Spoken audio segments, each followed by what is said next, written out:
Bismillahirrahmanirrahim. Assalamualaikum warahmatullahi wabarakatuh. Alhamdulillahi rabbil alamin. Wa sallallahu wa sallama wa baraka ala nabiyyina Muhammadin wa ala alihi wa sahbihi ajma'in. Allahumma 'allimna ma yanfa'una wanfa'na bima 'allamtana wa zidna 'ilman wa 'amala waj'al ma 'allamtana hujjatan lana la hujjatan 'alaina wa syahidan lana la syahidan 'alaina walhamdulillahi 'ala kulli hal wa na'udzu billahi min hali ahli nar thumma amma ba'd. Pertama-tama marilah kita panjatkan puja dan puji syukur kita kepada Allah Subhanahu wa taala. Kalau bukan karena rahmat dan karunia-Nya, kita tidak dapat berkumpul di tempat yang mulia ini guna untuk bertafaqquh fid din, memahamkan diri-diri kita atas agama yang dimana Rasulullah sallallahu alaihi wasallam bersabda, man yuridillahu bihi khairan yufaqihu fid din. Barang siapa yang Allah ingin kehendaki atasnya kebaikan, maka Allah Subhanahu wa taala akan pahamkan dia atas agama Islam. Ahibati fillah, abnai al-talabah, santri pesantren Islam Al-Irsyad Tengaran 7 Kota Batu yang dimuliakan oleh Allah Subhanahu wa taala. Tidak terasa sudah 10 hari kita berada di bulan suci Ramadan. Waktu berjalan begitu cepat, bahkan sangat cepat. Seakan baru kemarin kita melihat hilal Ramadan, kini tanpa terasa kita telah sampai di hari ke-10. Hari-hari berlalu, detik-detik terlewati. Sementara ya syabab, umur kita terus berkurang. Ustaz jadi teringat sebuah perkataan dari sahabat yang mulia Ali bin Abi Thalib radhiyallahu anhu. Beliau berkata, irtahalatid dunya mudbirah. Dunia ini perlahan meninggalkan kita. Wartahalatil akhirah mudbirah. Wartahalatil akhirah muqbilah. Dan negeri akhirat pun sedikit demi sedikit akan mendatangi kita. Walikulli wahidatin minhuma banun. Dan di setiap dari mereka itu memiliki anak-anak. Yani seorang anak itu pasti akan mengikuti orang tuanya. Ada anak akhirat, ada anak dunia. Maka Ali bin Abi Thalib radhiyallahu anhu menasihati kita, fakunu min abna'id dunya. Jadilah kalian anak-anak. Fakunu min abna'il akhirah, afwan. Saking laparnya Ustaz jadi tertukar. Fakunu min abna'il akhirah. Jadilah kalian anak-anak akhirat. Wala takunu min abna'id dunya. Jangan kalian menjadi anak-anak dunia. Kenapa demikian? Fa innal yawma 'amalun bila hisab. Karena sesungguhnya pada hari ini kita di dunia ini ya syabab adalah beramal tanpa ada hisab. Wa ghadan, dan kelak nanti di akhirat hisabun bila amal. Maka yang ada hanyalah hisab, sedangkan kita tidak bisa lagi beramal. Sudah terputus amalan kita ketika sudah memasuki negeri akhirat. Ahibati fillah wa abnai at-talabah rahimani wa rahimakumullah. Pada kesempatan sore hari ini kita akan membahas suatu amaliyah, suatu ibadah yang agung. Ibadah yang disebutkan secara tegas dalam Al-Quran, dan di setiap kali Al-Quran ya syabab menyebut suatu ibadah secara khusus, itu menunjukkan betapa pentingnya dan tinggi kedudukan ibadah tersebut. Ibadah ini adalah amalan yang senantiasa dijaga oleh Nabi kita Muhammad sallallahu alaihi wasallam. Bahkan ketika beliau terhalang untuk melaksanakannya pada waktunya, beliau menggantinya pada bulan Syawal. Lebih dari itu, ahibati fillah, beliau sallallahu alaihi wasallam belum bahkan melaksanakannya selama sebulan penuh. Apa amalan ini? Apa amalan yang akan kita bahas pada sore hari ini? Amalan tersebut adalah i'tikaf.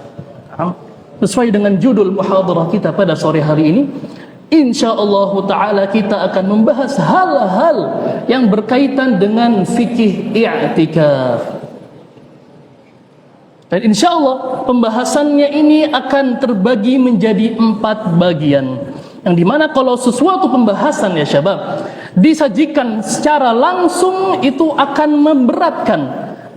Maka sebaiknya pembahasan itu disajikan terpotong-potong agar mudah untuk dicerna dan mudah untuk dipahami. Maka insya Allah pembahasan kita yang pertama adalah tentang pengertian dan hukum i'tikaf. Kemudian yang kedua adalah rukun dan syarat-syarat i'tikaf. Kemudian pembahasan yang ketiga adalah sunnah-sunnah saat i'tikaf. Dan pembahasan keempat adalah hal-hal yang membatalkan i'tikaf. Semoga Allah Subhanahu wa taala menjadikan majelis sore ini sebagai majelis ilmu yang diberkahi dan menjadikan kita termasuk anak-anak akhirat sebagaimana wasiat sahabat yang mulia Ali bin Abi Thalib radhiyallahu anhu. Baik. Berangkat kita ya syabab ke pembahasan yang pertama, yakni pengertian dan definisi dari i'tikaf dan juga hukumnya. Makna i'tikaf, abna'i at-talabah rahimani wa rahimakumullah, secara bahasa adalah diambil dari i'takafa ya'takifu. Naam.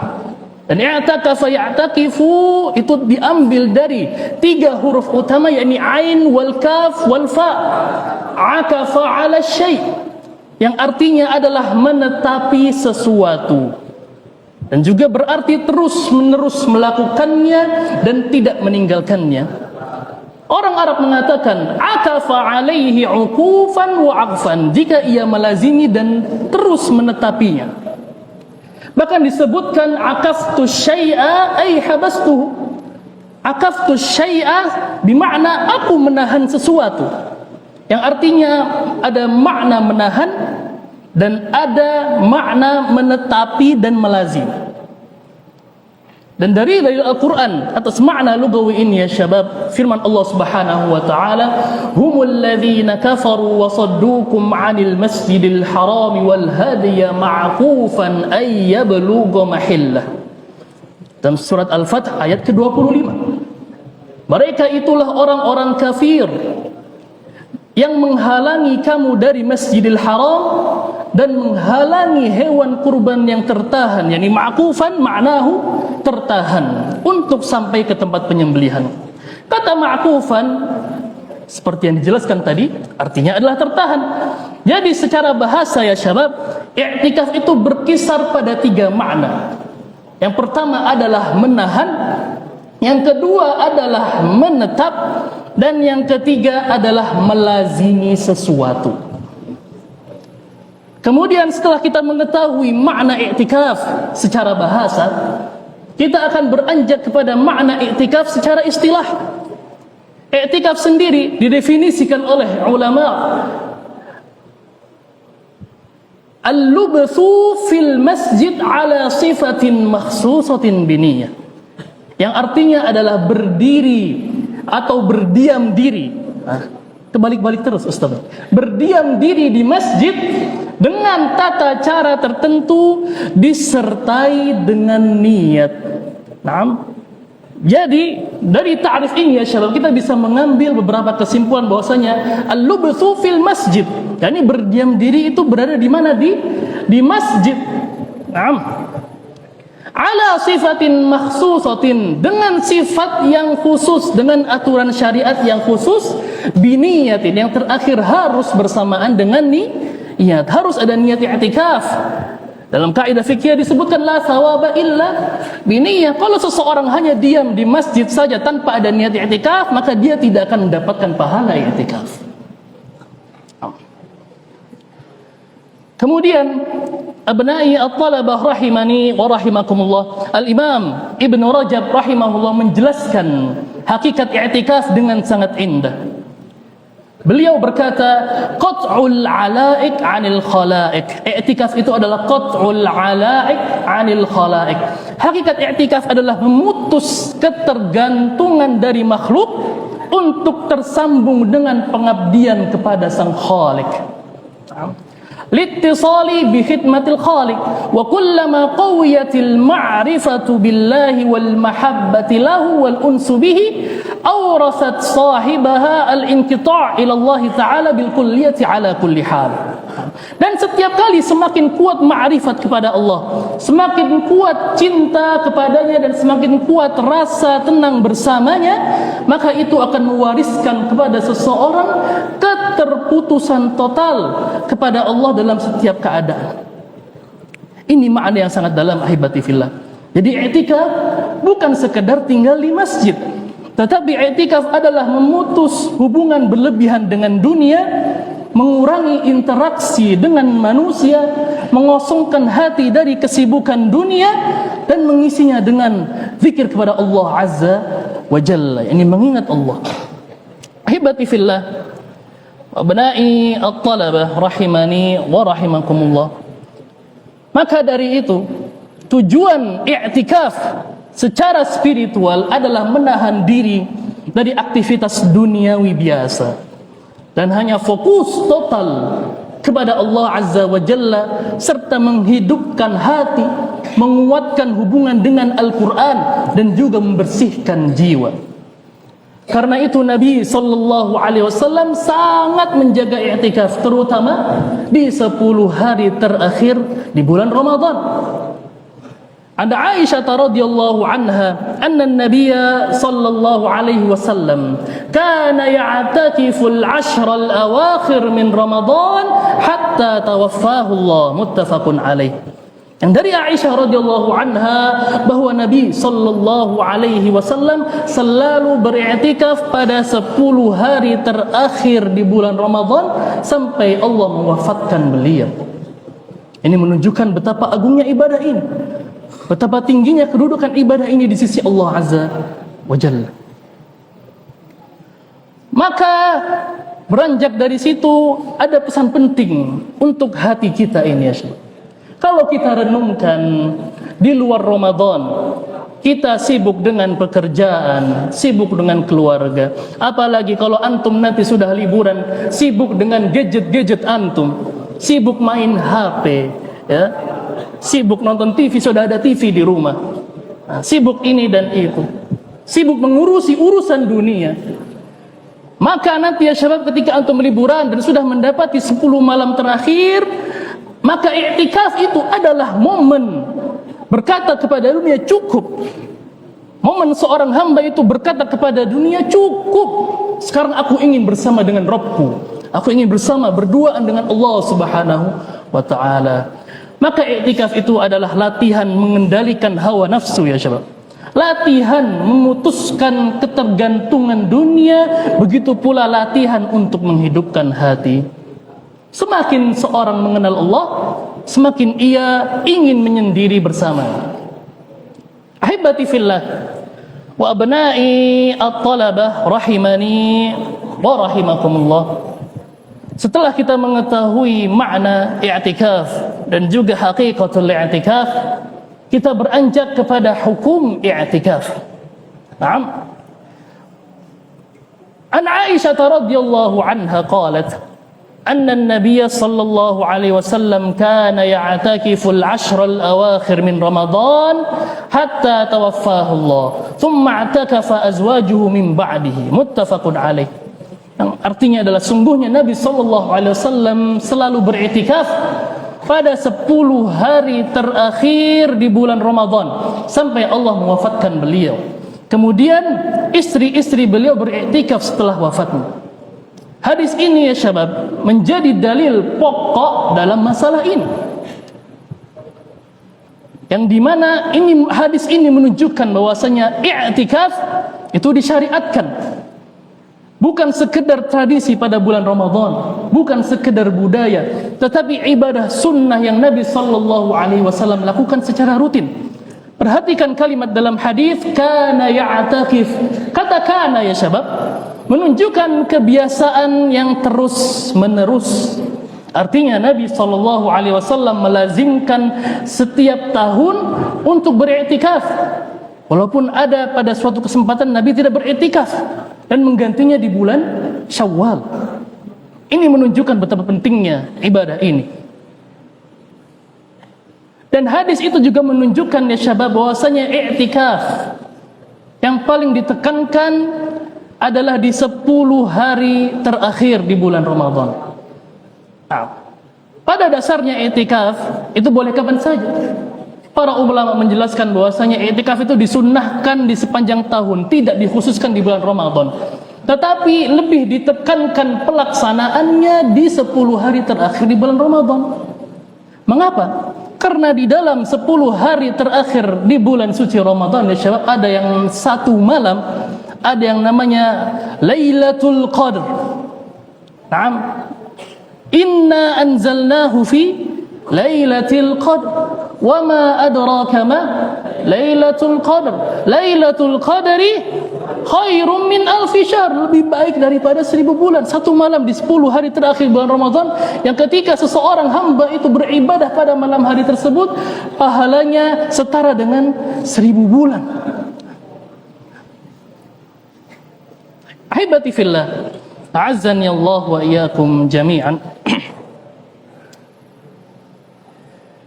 Berkaitan dengan hadis khusus tentang keutamaan i'tikaf, walaupun Nabi sallallahu alaihi wasallam melazimi i'tikaf, tidak ada hadis sahih yang secara zahir, secara eksplisit menyebutkan pahala khusus i'tikaf. Disebutkan oleh Imam Abu Dawud, qultu li Ahmad, ta'rifu fi fadli i'tikaf syai'an? Imam Abu Dawud menanyakan kepada Imam Ahmad, apakah kamu mengetahui hadis tentang keutamaan i'tikaf? Maka Imam Ahmad menjawab, qala la illa syai'an dha'ifa. Maka Imam Ahmad menjawab, tidak, kecuali sesuatu yang lemah. Dan sebab ini menunjukkan kejujuran ilmiah para ulama. Mereka tidak mudah menetapkan keutamaan tanpa ada dalil yang sahih. Lalu dari mana kita mengambil keutamaan i'tikaf?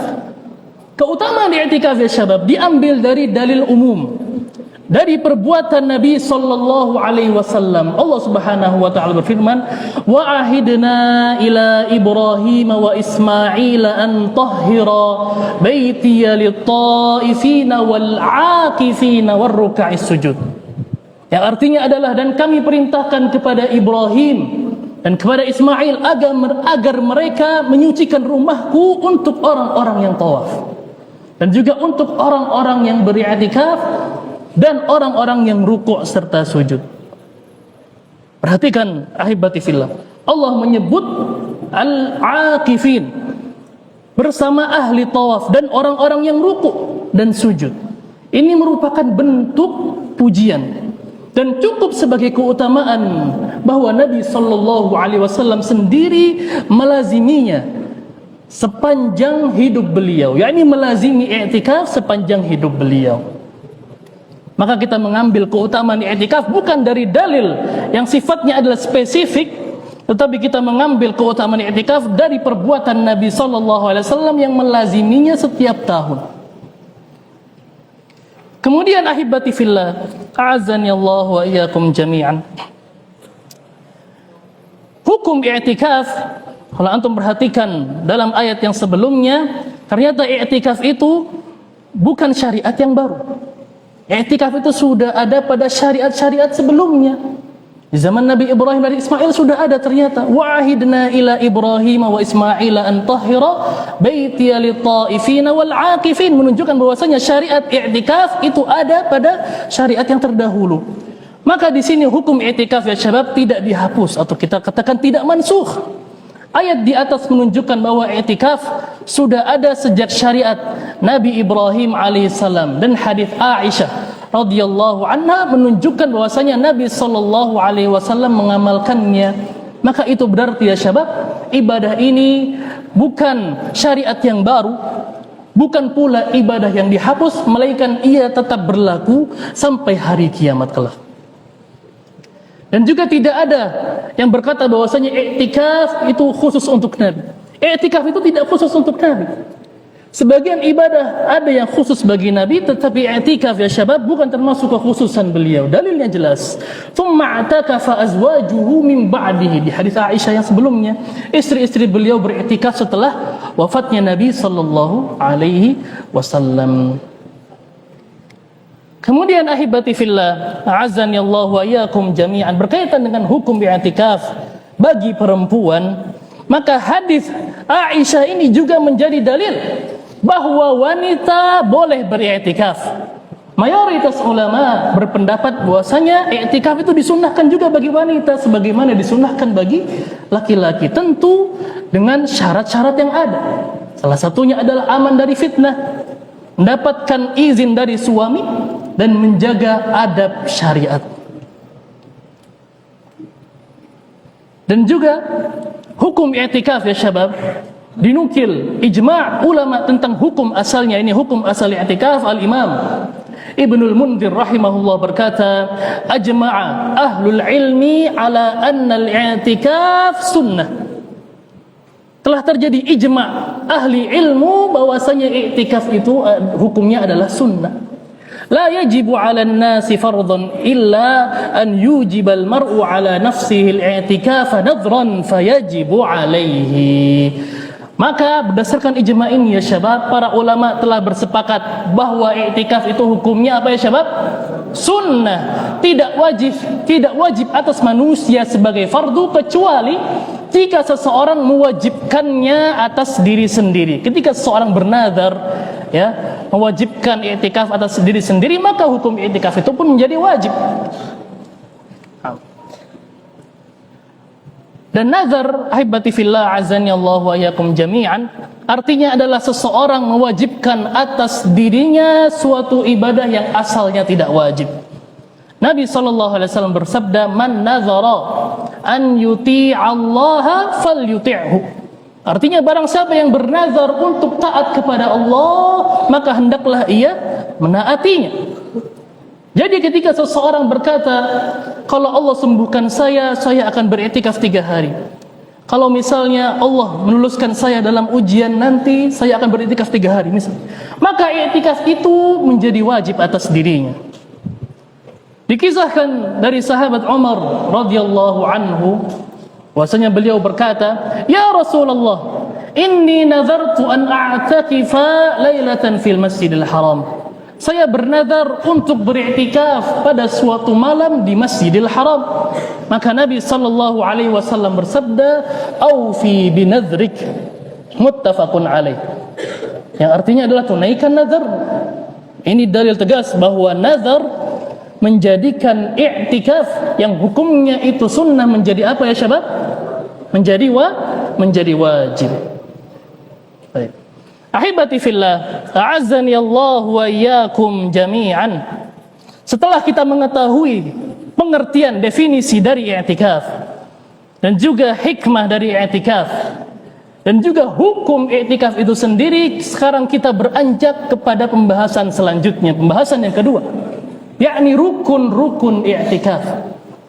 Apa saja rukun-rukun i'tikaf, dan juga apakah ada syarat-syarat khusus pada setiap rukunnya, kita akan mengetahui insyaallah ta'ala. Maka i'tikaf, ahibati fillah, azani Allah wa yakum jami'an, itu memiliki 4 rukun. I'tikaf rukunnya ada berapa ya syabab? Ada 4. Yang pertama al-mu'takif. Yang pertama adalah al-mu'takif, yakni orang yang beriktikaf. Yang kedua adalah an-niyah, yakni niat untuk beriktikaf. Yang ketiga adalah al-mu'takaf fihi, yakni tempat dia beriktikaf. Dan yang keempat adalah al-lubthu fil masjid, yakni berdiam di dalam masjid. Jadi rukun i'tikaf itu ada 4. Dan apabila salah satunya tidak terpenuhi, maka tidak ada yang namanya i'tikaf. Karena harus terpenuhi seluruh rukunnya. Dan juga urutannya ini ya syabab, al-mu'takif kemudian niyah, itu karena al-mu'takif adalah orang yang beriktikaf. Dan setelah itu orang yang beriktikaf itu harus melaksanakan niat. Kemudian mencari tempat i'tikaf yang cocok dan harus berdiam diri di dalam masjid. Baik, hibati fillah wa abna'i at-talabah rahimani wa rahimakumullah. Sekarang kita akan membahas hukum atau rukun yang pertama dari rukun i'tikaf. Apa tadi rukun yang pertama ya syabab? Al-mu'takif, orang yang sedang beriktikaf. Nah, disebutkan di sini beberapa syarat orang yang beriktikaf. Ittafaqal fuqaha, para fuqaha sepakat ya syabab, ala annahu yasihul i'tikaf minar rajuli wal mar'ati was sabi wal mumayyiz. Artinya para ulama sepakat bahwa i'tikaf sah dilakukan oleh laki-laki, perempuan dan anak yang sudah mumayyiz. Mumayyiz itu bisa membedakan antara yang baik dan buruk. Namun para ulama juga mensyaratkan beberapa hal agar i'tikaf itu sah, baik yang wajib maupun yang sunnah. Baik. Maka syarat pertama dari rukun yang pertama, yakni al-mu'takif, orang yang beriktikaf itu harus beragama Islam. Al-Islam, fala yasihu al-i'tikafu minal kafir li'annahu laysa min ahlil ibadah. I'tikaf itu tidak sah dari orang kafir karena ia bukan ahli ibadah. Ibadah ya syabab hanya diterima dari seorang muslim. Allah Subhanahu wa taala berfirman, "Wa ma mana'ahum an tuqbala minhum nafaqatuhum illa annahum kafaru billahi wa bi rasulih." Dalam surat At-Taubah ayat ke-54. Yang artinya adalah tidak ada yang menghalangi diterimanya nafkah mereka kecuali karena mereka kafir kepada Allah dan Rasulnya. Kalau sedekah saja tidak diterima ya syabab, apalagi i'tikaf. Kemudian syarat yang kedua dari syarat-syarat yang ada pada rukun pertama, yakni al-mu'takif, adalah al-aqlu, yakni berakal, memiliki akal. Yang dimana berarti orang gila, orang yang tidak memiliki akal itu tidak sah i'tikafnya karena dia tidak memiliki kesadaran untuk ibadah. Apakah orang yang tidak memiliki akal bisa berniat? Tidak bisa. Kemudian syarat selanjutnya adalah at-tamyiz. Seorang mu'takif itu harus mumayyiz. Fala yasihhu al-i'tikaf minal majnun was sakran wal mugma alaihi wa min ghairil mumayyiz idh la niyyata lahum wan niyyah fil i'tikaf wajibah.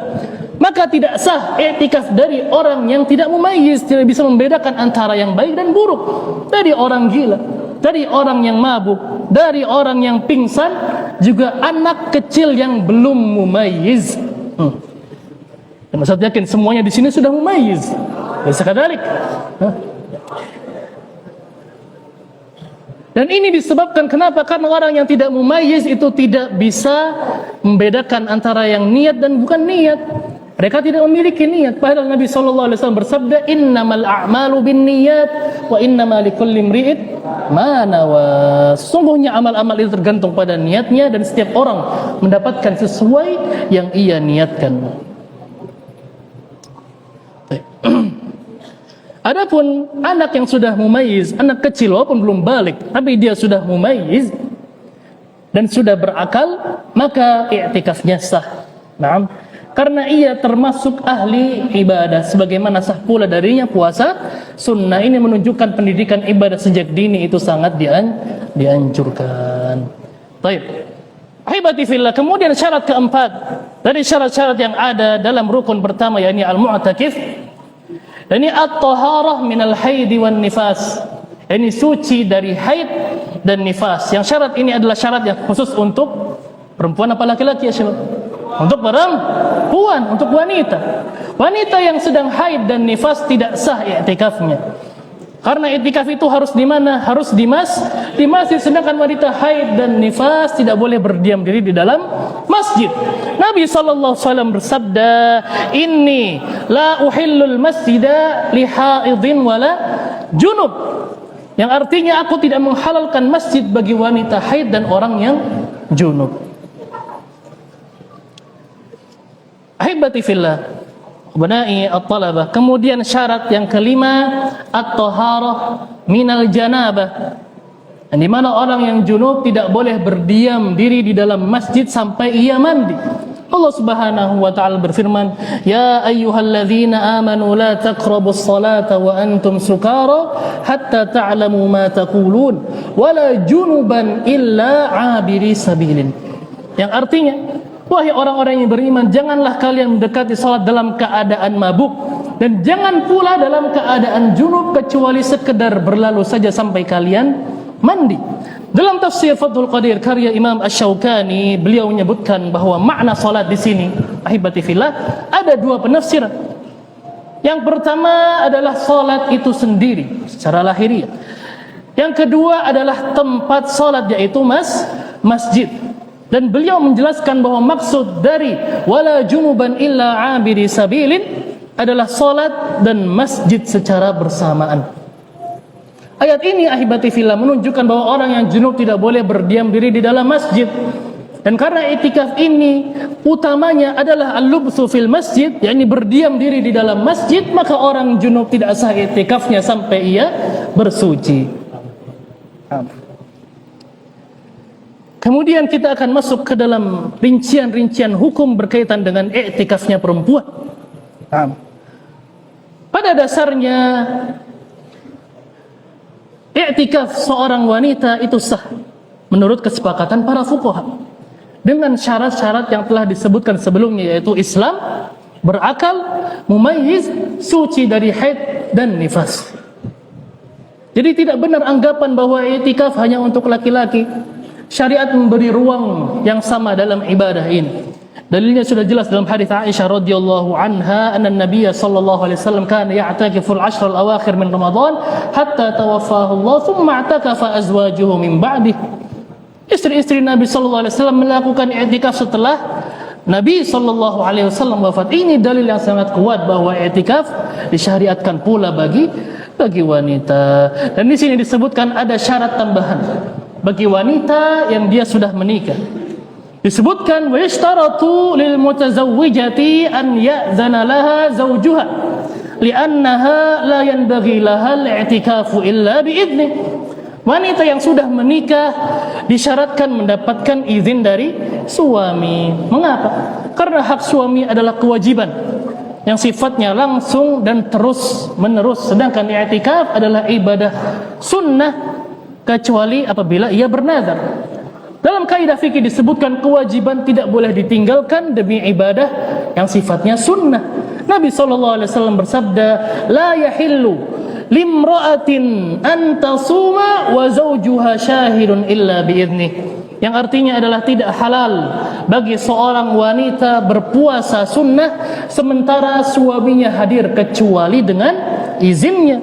Kalau puasa sunnah saja perlu izin, maka i'tikaf yang lebih lama dan lebih membatasi interaksi tentu lebih membutuhkan izin. Ahibati fillah wa abna'i at-talabah rahimani wa rahimakumullah.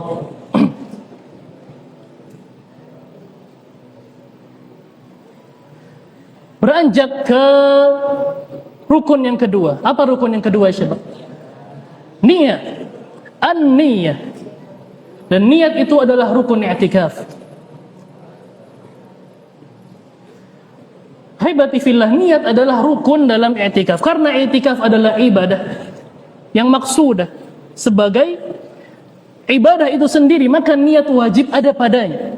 Tidak sah i'tikaf tanpa niat. Kenapa harus niat? Karena seorang bisa saja duduk lama di masjid menunggu temannya, ya, karena untuk istirahat saja, atau mungkin berteduh dari panasnya matahari, atau hanya sekedar singgah. Maka secara lahiriah sama-sama berada di dalam masjid, sama-sama beriktikaf di dalam masjid. Tetapi yang membedakan adalah niat. Yang dimana faedah niat bagi seorang fuqaha itu ada dua. Naam, tamyizul ibadah 'anil 'adat wa tamyizul ibadah ba'daha min ba'd. Membedakan peribadatan dengan kebiasaan, dan yang kedua adalah membedakan peribadatan satu dengan yang lainnya. Dan dalil atas wajibnya atau rukunnya niat dalam i'tikaf adalah sabda Nabi Muhammad sallallahu alaihi wasallam, innamal a'malu binniyat wa innamal likulli imri'in ma nawa. Baik. Kemudian di sini ada pertanyaan, ya syabab. Jika seseorang beriktikaf sunnah lalu ia keluar dari masjid, apakah ketika kembali ia harus memperbarui niat? Maka disebutkan, ahibati fillah azani Allah wa iyyakum, dalam mazhab Hanafi, dan juga Syafi'i dan Hanbali berpendapat, jika seseorang keluar dari masjid dalam i'tikaf sunnah, maka i'tikafnya terputus. Dan jika ia kembali, maka ia harus memperbarui niat i'tikaf sunnah yang baru. Kenapa? Karena hakikat i'tikaf adalah al-lubthu fil masjid, ya, ini berdiam diri di dalam masjid. Jika ia keluar, maka unsur i'tikaf, unsur utama dalam i'tikaf itu hilang, ya syabab. Maka i'tikaf itu selesai ketika dia keluar dari masjid. Tetapi di sini perlu diperhatikan bahwasanya ini terjadi pada i'tikaf sunnah yang sifatnya mutlak, tidak ditentukan durasi tertentu. Dan bukan berarti ia berdosa, hanya saja i'tikafnya terputus. Maka ketika ia kembali, ia memulai i'tikaf baru dengan niat yang baru. Kemudian, ahibati fillah azani Allah wa iyyakum jami'an, apabila i'tikafnya tadi adalah i'tikaf yang wajib, bukan i'tikaf yang sunnah, maka keluar tanpa alasan syar'i itu bisa membatalkan dan bisa berdosa. Karena hukumnya wajib di sini. Karena dia bernazar. Ketika dia keluar berarti dia sudah melanggar nazarnya. Bisa berdosa. Karena nazar ini, ya syabab, sifatnya mengikat. Sedangkan i'tikaf sunnah itu sifatnya tidak mengikat. Baik. Kemudian kita beranjak kepada rukun yang ketiga. Apa rukun yang ketiga? Al-mu'takaf fihi, yakni tempat i'tikaf.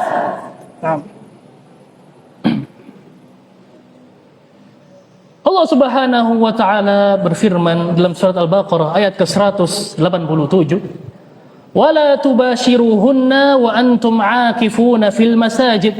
Tilka hududullahi fala taqrabuha. Kadzalika yubayyinullahu ayatihi lin-nasi la'allahum yattaqun."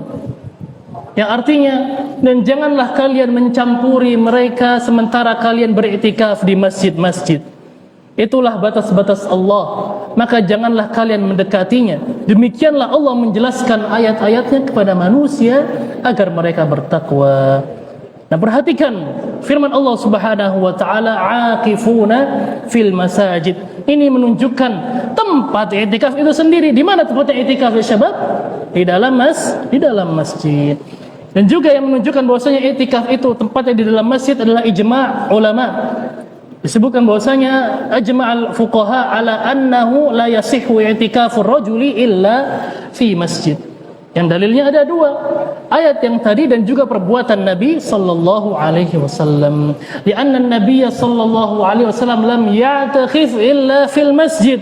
Nabi sallallahu alaihi wasallam tidak pernah beriktikaf kecuali di masjid. Kalau ternyata iktikaf di rumah itu boleh, tentu Nabi SAW akan melakukannya di rumah beliau. Tapi beliau tidak melakukannya. Ini menunjukkan bahwa tempat adalah bagian dari hakikat i'tikaf. Taib, ahibati fillah wa abna'i at-talabah rahimani wa rahimakumullah. Kemudian ketika kita mengetahui bahwasanya i'tikaf itu tempatnya di masjid, maka di situ ada masjid-masjid yang paling utama yang dimana seorang muslim itu dapat beriktikaf di dalam.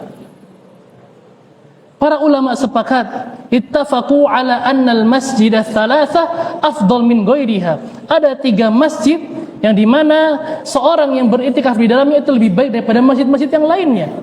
Yang pertama adalah Al-Masjidul Haram, afdal. Thumma al-Masjid An-Nabawi. Kemudian yang afdal setelah Masjidil Haram adalah Al-Masjid An-Nabawi. Kemudian yang terakhir adalah Al-Masjid Al-Aqsa. Jadi urutannya adalah Masjidil Haram, kemudian Masjid Nabawi dan Masjid Al-Aqsa. Diriwayatkan oleh Imam Ahmad dari Abdullah bin Zubair radhiyallahu anhu, Nabi sallallahu alaihi wasallam bersabda, "Salatun fi masjidi hadza afdalu min alfi salatin fi ma siwahu minal masajid illa al-masjidal haram, wa salatun fil masjidil haram afdalu min mi'ati salatin fi masjidi." Artinya, satu salat di masjidku ini lebih utama dari 1000 salat di masjid lainnya, kecuali di Masjidil Haram. Dan satu salat di Masjidil Haram lebih utama daripada 100 salat di masjidku, yakni di Masjid An-Nabawi. Kalau salat saja dilipat gandakan ahibati fillah, maka i'tikaf pun semakin besar nilainya. Baik. Ahibati fillah, azani Allahu wa iyyakum jami'an.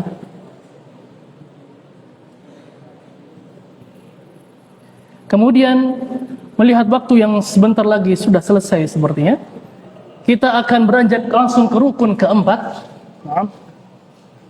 yakni al-lubthu fil masjid. Al-lubthu fil masjid, berdiam diri di dalam masjid. Disebutkan oleh para ulama, al-lubthu fil masjid huwa ruknul i'tikaf indal jami'. Bahwasanya berdiam di masjid adalah rukun i'tikaf menurut seluruh ulama. Artinya i'tikaf tidak cukup hanya dengan niat, harus ada realisasi berupa menetap di dalam masjid, karena hakikat i'tikaf adalah tinggal dan melazimi masjid untuk beribadah kepada Allah Azza wa Jalla. Dan di sini timbul pertanyaan, kadar minimal berdiam yang sah, yakni berapa lama seseorang itu dianggap beriktikaf. Para ulama membahas masalah ini, yakni seseorang harus tinggal, berapa lama seorang harus tinggal agar iktikafnya ini dianggap sah. Maka disebutkan miqdarul lubthi al-mujzi fil i'tikaf la yuhaddu bi zamanin muayyan inda jumhuril fuqaha, bal yasihhu bi qadaril ladfi al-julus fil masjid ma'an niyyah walau lahdhah. Menurut jumhur fuqaha ahibati fillah, tidak ada batas waktu tertentu. I'tikaf sah dengan sekedar disebut berdiam, meskipun hanya sesaat, selama disertai dengan niat i'tikaf. Maka ahibati fillah, jika seseorang masuk masjid dengan niat i'tikaf lalu duduk sebentar, secara hukum sudah sah sebagai i'tikaf sunnah. Dan juga para ulama menyebutkan berkaitan dengan masalah ini, wal afdal an la yanqusa an yaumin aw lailatin li tahqiqil maqsud. Dan yang lebih utama adalah tidak kurang dari sehari atau semalam agar tujuan i'tikaf benar-benar tercapai. Karena tujuan i'tikaf bukan sekedar sah secara hukum saja, tetapi tercapainya kekhusyuan dan juga keterputusan dari dunia, dan juga kesungguhan dalam ibadah kepada Allah Azza wa Jalla. Dan juga apakah disyaratkan berpuasa dalam i'tikaf? Naam. Al-i'tikaf ya syabab sah walaupun tanpa berpuasa, baik i'tikaf yang sifatnya wajib ataupun sunnah. Namun mereka tetap menegaskan, para ulama tetap menegaskan bahwa i'tikaf dalam keadaan berpuasa lebih utama dan lebih sempurna. Karena itu jika seseorang beriktikaf dalam keadaan berpuasa, kemudian ia membatalkan puasanya dengan sengaja tanpa uzur, maka iktikafnya tetap sah dan tidak batal. Sebab menurut para ulama, puasa bukan syarat iktikaf. Apa dalilnya? Hadis Aisyah radhiyallahu anha, anna Nabiy sallallahu alaihi wasallam i'takafa al-ashr al-awwal min Syawal. Bahwasanya Nabi SAW beriktikaf di 10 awal di bulan Syawal. Ini menunjukkan bahwasanya iktikaf itu tidak selalu terikat dengan puasa. Dan dari sini para ulama memahami bahwa puasa itu bukan syarat sah i'tikaf. Baik. Sebenarnya kita ada pembahasan ketiga, yakni sunnah-sunnah i'tikaf. Kemudian juga ada pembahasan keempat, yakni hal-hal yang membatalkan i'tikaf itu sendiri. Maka saya akan menyebutkan sunnah-sunnah i'tikaf di sini secara ringkas agar waktu cukup sebelum sampai jam 4. Kemudian sunnah-sunnah i'tikaf ya syabab adalah memperbanyak ibadah dan menyibukkan diri dengan ketaatan. Maka orang yang beriktikaf dianjurkan untuk menyibukkan diri dengan salat sunnah dan juga membaca dan mentadabburi Al-Quran dengan zikir, doa, istighfar, bermuhasabah dan mempelajari ilmu syar'i. Dan juga amalan-amalan sunnah pada i'tikaf adalah beriktikaf di 10 hari terakhir di bulan Ramadan. Dan juga memulai i'tikaf sebelum matahari terbenam di 10 hari terakhir di bulan Ramadan. Dan kemudian meninggalkan perkara yang tidak bermanfaat dan bersikap sederhana dalam tempat i'tikaf. Kemudian kita masuk ke dalam pembahasan yang terakhir ini, pembahasan mengenai pembatal-pembatal i'tikaf. Yang pertama adalah ketika seseorang keluar dari masjid maka i'tikafnya batal. Walaupun di sini ada rincian-rincian yang sangat panjang tetapi tidak sempat untuk dijelaskan di sini. Kemudian yang kedua adalah berhubungan suami istri. Yang dimaksud berhubungan suami istri bukan berhubungan di dalam masjid ya syabab. Maksudnya adalah ketika seorang ada hajah ingin keluar dari masjid untuk menunaikan hajah, maka dia masuk ke dalam rumahnya, tentunya ini di malam hari bulan Ramadan. Dia masuk ke dalam rumahnya dan mendapati istrinya, kemudian dia menggauli istrinya. Jadi bukan menggauli istri di dalam masjid, tapi di rumahnya. Ya. Madza bikum ya syabab? Madza bikum? Kemudian pembatal i'tikaf yang ketiga adalah al-junun. Al-junun. Ini tidak ada akal. Kemudian yang keempat adalah murtad, ar-riddah. Yang keempat adalah ar-riddah. Walau asyraku lahabitu anhum ma kanu ya'malun, dalam surat Al-An'am ayat ke-88. Seandainya mereka berbuat syirik, niscaya gugurlah apa yang dahulu mereka kerjakan. Dan pembatal i'tikaf yang kelima, dan ini adalah yang terakhir ya syabab, adalah haid dan nifas. Baik. Hadza wallahu taala alam. Semoga yang sedikit ini bisa bermanfaat bagi kita semua. Dan hendaklah nanti ketika kita pulang ke rumah ya syabab dan mendapati 10 hari terakhir bulan Ramadan, hendaknya kita beriktikaf. Jangan iktikaf di rumah megang HP. Jangan pula iktikaf di masjid membawa HP kemudian main. Jangan ya syabab. Manfaatkan waktu antum liburan di rumah sebaik-baiknya. Naam. Hadza wallahu taala a'lam wa raddul ilmi ilai aslam. Subhanakallahumma wa bihamdika asyhadu an la ilaha illa anta astaghfiruka wa natubu ilaik. Narakum al khair. Assalamu alaikum warahmatullahi wabarakatuh.